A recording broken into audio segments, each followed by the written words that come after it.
Hey guys, welcome back to my channel. In this video, I'll share how to auto backup your text messages to either Dropbox, Google Drive, OneDrive, or your phone. Please make sure to watch this video to the very end to avoid missing any vital information and making any mistakes in this process. In saying that, let's dive in. Alright, the first thing you need to go ahead and do is open up your Play Store and search for SMS Backup and Restore, like so. And then click on the second option with the green icon. Click into that. And it should be by Sync Tech Pty Ltd.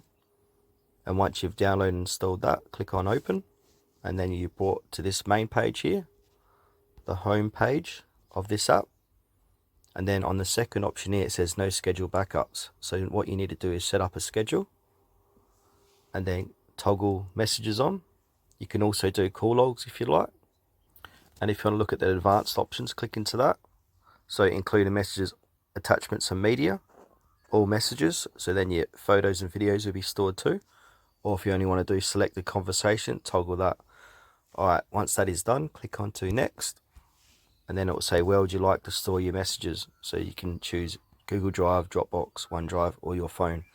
So if I click on Google Drive, for example, toggle that on, you need to first log into Google Drive and then select the folder in there, and then you can also delete backups older than up to a month, or do not delete. And then here you go, backups will not be deleted automatically with incremental backups or archive mode. Alright, so once that is done, click on to save. And yeah, that's it guys, how to back up your text messages from your phone. Thanks for watching this video to the very end. Please consider to like this video and subscribe to our channel if you found this helpful. We really appreciate it and it helps us out a lot.